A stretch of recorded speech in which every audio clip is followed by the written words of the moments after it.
Buenos días.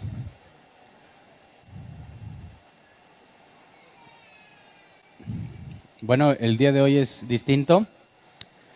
El día de hoy no vamos a continuar con lo que nos falta de la primera carta de Pedro. El día de hoy lo estamos enfocando en algo completamente diferente. Sí, vamos a estudiar un poco la escritura, pero solamente un poco porque esta vez entre la audiencia tengo a los niños, ¿verdad? Y ellos no me van a tolerar todo el tiempo que ustedes me toleran normalmente. Entonces voy a ser breve y en este Día del Niño, 30 de abril, para nuestro contexto, en nuestro país y en nuestra cultura, se celebra el Día del Niño, ¿verdad? Y es raro que caiga en domingo, justo con la celebración nuestra. Entonces, el hecho de que estemos celebrando el Día del Niño hoy no es meramente seguir la corriente del mundo, de celebrar lo que el mundo celebra, sino dar o aprovechar para tener una oportunidad de entender algo que es muy importante en la Biblia, que lamentablemente dejamos de lado y no nos ponemos a pensar. En este Día del Niño no quiero hablarle a los niños, quiero hablarle a la congregación, porque me parece que hay confusión en cuanto a lo que se espera del día de hoy. Aunque vamos a enfocarnos, y hay todo un equipo que se preparó para atender a los niños, este no es un evento donde los niños van a venir a divertirse mientras los demás dejamos que se diviertan, es decir, tendríamos que considerar ciertos pasajes bíblicos y ver la situación actual de nuestra sociedad y de nuestra cultura cristiana para entender lo importante de lo que queremos hacer hoy. Así que vamos a 2 de Timoteo, capítulo 3, versículo 15.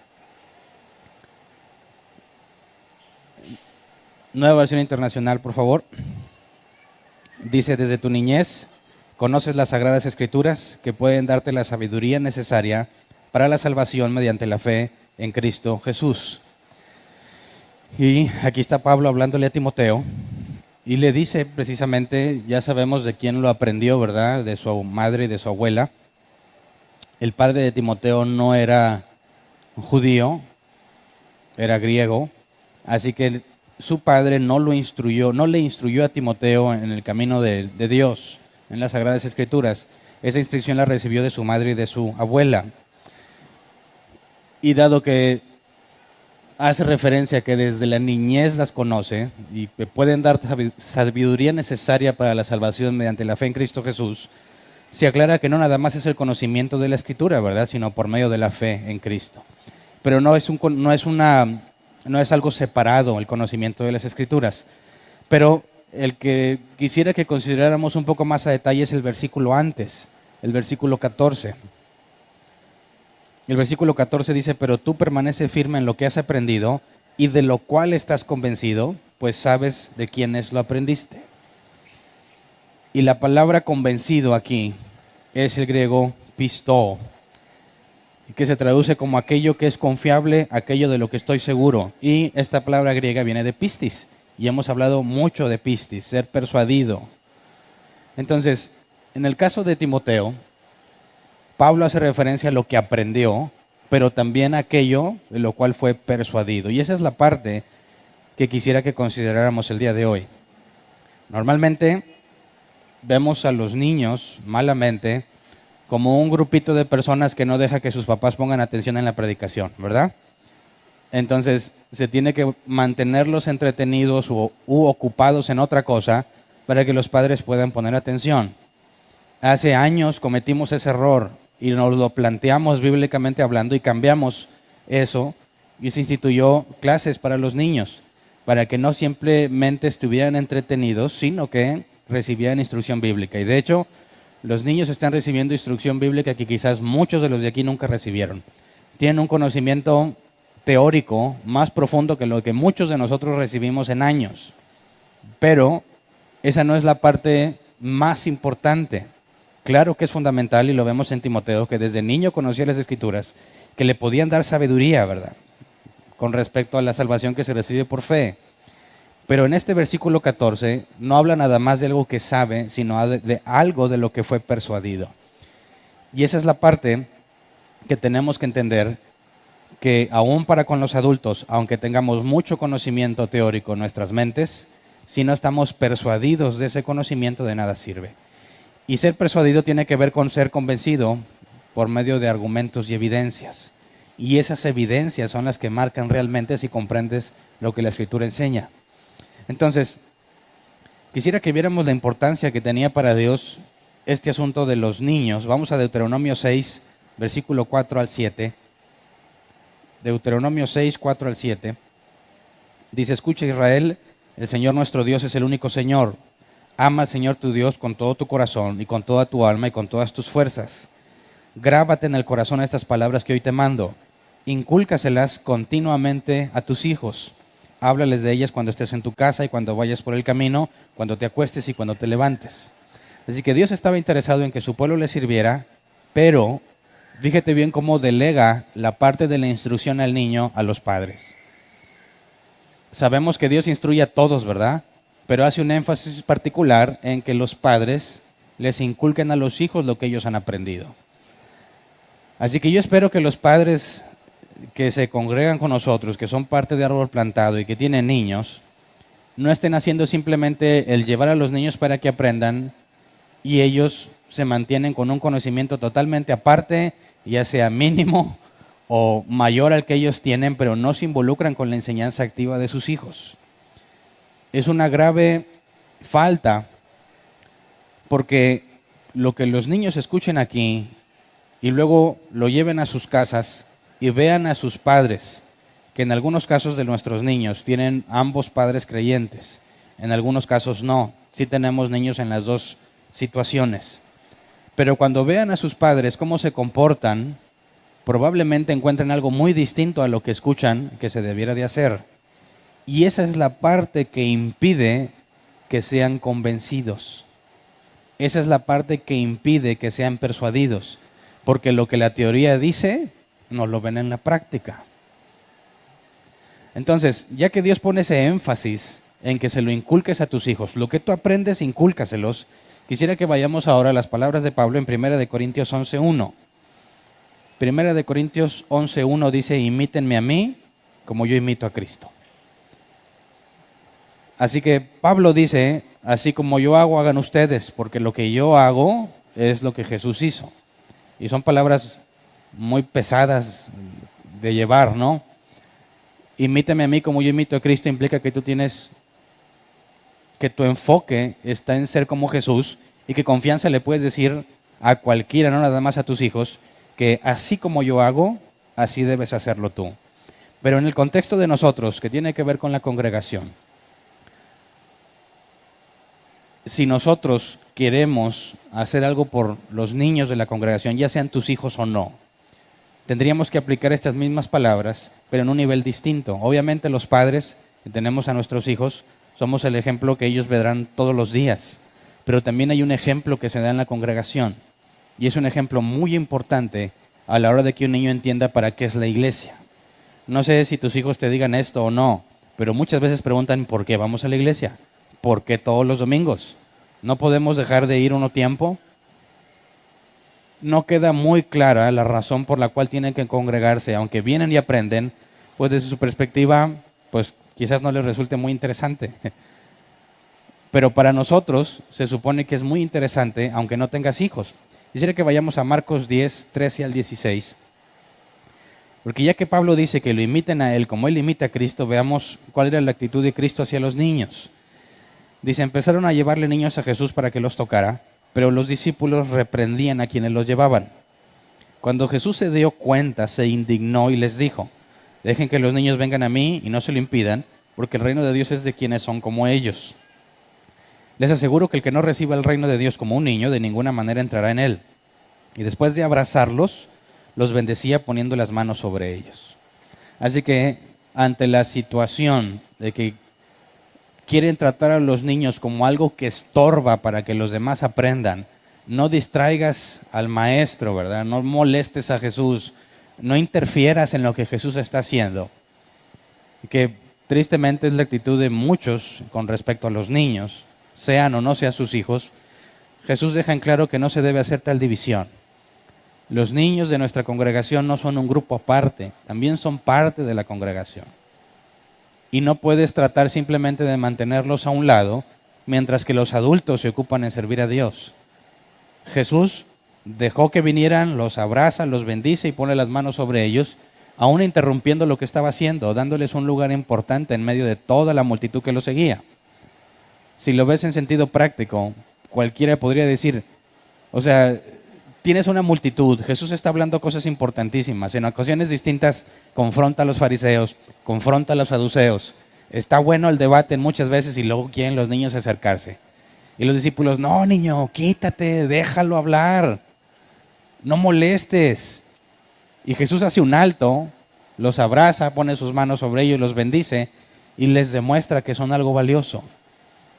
Dentro del concepto de la congregación cristiana, los niños son parte de. Veamos este otro pasaje, Mateo 18, 2 al 6.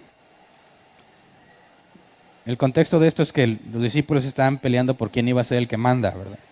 Dice, él llamó a un niño y lo puso en medio de ellos. Entonces dijo, les aseguro que a menos que ustedes cambien y se vuelvan como niños, no entrarán en el reino de los cielos. Por tanto, el que se humilla como este niño será el más grande en el reino de los cielos. Y el que recibe en mi nombre a un niño como este, me recibe a mí. Pero si alguien hace pecar a uno de estos pequeños que creen en mí, más le valdría que le colgaran al cuello una gran piedra de molino y lo hundieran en el profundo del mar. Así que Jesús se toma muy en serio lo que hacemos con los niños, ¿verdad? La palabra aquí pecar es el griego hamartia, errar al blanco. El que haga pecar a uno de estos niños, el que haga lo contrario con los niños, Jesús pone una comparación muy grande, ¿verdad? Es como si le atasen una piedra de molino, algo sumamente pesado, y lo arrojaran al fondo del mar, de manera que no tiene escapatoria. Así que Jesús pone en alta estima lo que hacemos con los niños. Entonces, no hacemos esto, lo que estamos haciendo el día de hoy, meramente para celebrarlos y para que vengan a divertirse, sino que tiene que ver con un concepto bíblico de lo que los niños representan en la congregación. Si es Día de las Madres, celebramos a las madres. Si es Día del Padre, celebramos al Padre. Y si es Día del Niño, pues que los maestros les hagan una fiestecita, ¿verdad? ¿Por qué? ¿Por qué la diferencia? Si nosotros, como Jesús, les damos el valor que corresponde, estamos aportando la práctica, estamos aportando la parte evidencial. Podemos decir que somos creyentes, que sabemos, que se les enseña a nuestros niños Biblia, pero reconociendo el hecho de que entre nuestros niños no todos tienen un buen ejemplo en su padre, quizás no sea creyente, no todos tienen un ejemplo correcto en su madre porque quizás no sea creyente, el niño va a voltear a la congregación, el niño va a buscar a los que normalmente ve y va a observar cómo se supone que debe ser un padre y cómo se supone que debe ser una madre. Esos niños que no tienen un ejemplo correcto, que quizás ni siquiera tienen el amor que corresponde, el amor que deberían recibir de parte de su padre o de su madre, son personas en la congregación que tienen una necesidad y que la congregación, que nunca va a poder reemplazar a su padre, tiene la responsabilidad de mostrar el deber ser de las cosas. Si uno de nuestros niños tiene problemas en su casa porque su familia es disfuncional, es en la iglesia donde se debe sentir recibido, es en la iglesia donde se debe sentir amado. Es la familia de la iglesia la que le debe dar el ejemplo de lo que una familia es, porque seguramente en muchos casos no lo tiene en su casa. Así que imagínate, yo te lo digo, yo no estuve de niño pequeño en las cosas del Señor. Yo conocí a Dios a los 19 años y me metí en el grupo de jóvenes. Y en el grupo de jóvenes, un lugar donde yo me congregaba, siempre que había que hacer actividades que requerían esfuerzo, ¿a quién creen que se las encargaban? A los jóvenes, ¿verdad? Y primero pues con muchas ganas, pues los jóvenes hacemos esto. No, que el Día de las Madres que los jóvenes organicen. No. Que el Día del Padre los jóvenes. Que campaña en no sé qué lugar los jóvenes. Hasta que los jóvenes dijimos, oye, ¿y luego ustedes cuándo? Le decíamos a los demás. No, es que los jóvenes son la fuerza de la iglesia. ¿Y entonces tú para qué sirves? Había una clara división entre esperar algo de los jóvenes, esperar algo de los niños, pero nunca como un grupo unido, nunca como un mismo grupo donde hacen las cosas juntos y que comparten la responsabilidad que implica la educación de los hijos. Fíjate, si uno de nuestros niños tuviera un ejemplo paternal deficiente, debiese preocuparnos. ¿Sabes por qué? Porque los niños de ahorita que están entre nosotros son la futura generación de creyentes, en el mejor de los casos. Son la futura generación de creyentes. Y está comprobado que mientras los niños viven en casa de sus padres y tienen reglas basadas en el cristianismo, se mantienen en teoría fieles en el cristianismo hasta que llega el punto en que se les da libertad, hasta que llegan a la universidad o a la preparatoria, según en la que estén. En cuanto empiezan a experimentar libertad y ya no están sujetos bajo las mismas reglas, se apartan por completo de la fe cristiana, porque nunca fue de ellos. Nunca la entendieron, nunca fueron persuadidos. Y gran parte de ese problema es la falta de evidencia del cristianismo profesante. Es la falta de individuos que vivan y demuestren lo que es ser creyente. Así que todos aquí tenemos una misma responsabilidad para con nuestros niños. Que el día de hoy, aunque van a estar jugando y brincando y haciendo muchas cosas, no es una actividad exclusiva para ellos. Claro que no te vas a subir al brincolín con ellos, ¿verdad? No quiero malentendidos en esa parte. Pero nosotros, todos, debiésemos estar al tanto de lo que pasa con nuestros niños para que reciban no nada más el conocimiento bíblico que ya están recibiendo, sino la parte que necesitan para ser persuadidos. Muchos niños saben que tienen que venir a la iglesia porque sus papás se los mandan, se los ordenan o los obligan, pero ellos no ven la razón del por qué hacerlo. Y si en nuestra congregación los tratamos como un grupo aparte, buscamos mantenerlos a un lado para que podamos concentrarnos en buscar a Dios, estamos echando a perder la generación que sigue. Si Dios depositó confianza en decir, Jesús hace un alto a lo que está haciendo y se dedica a atender a los niños, sabiendo que muchos podrían decir, ¿por qué razón cambias algo más importante por atender a los niños? Quizás entre nosotros alguno podría decir, ¿por qué cambias el estudio, Hernán, para celebrar a los niños? ¿Qué es más importante, que estudiemos la Escritura o que celebremos a los niños? Yo te regreso a la pregunta, ¿qué es más importante? Que hoy digamos, no pasa nada, que los niños los traten allá, que les compren comidita, jueguitos, mientras a nosotros nos dejan estudiar, o que aprovechemos al menos este día para darle a nuestros hijos y a los niños que no son tuyos el ejemplo de lo que una familia cristiana es. Jugar con ellos, reírnos con ellos, cada quien como su salud lo permita, como su condición física lo permita, pero que no estemos así simplemente que, a ver niños, ¿cuándo ya queremos comer? ¿Cuándo van a dejar de jugar? No.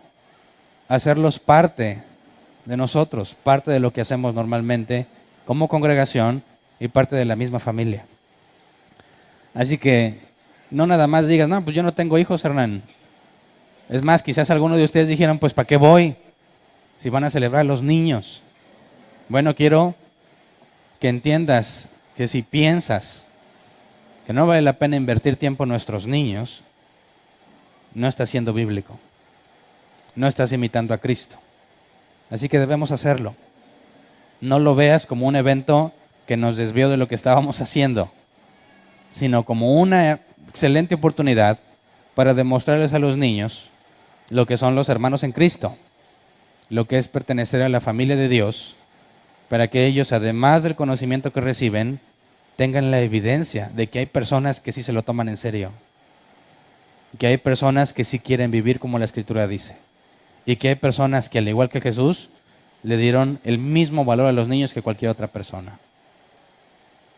Entonces, no se trata de si te gusta o no te gusta, si el evento es para ti o no, se trata de que cumplamos la responsabilidad que conlleva ser parte de la familia de Dios, del cuerpo de Cristo. Así que por favor deja de pensar en ti, dejemos de pensar en nosotros y pensemos en ellos. Que este día se quede grabado en el recuerdo de que toda la iglesia se enfocó en divertirse como niños. Todos en divertirse como niños y que se sientan parte de nosotros. ¿Cómo ven?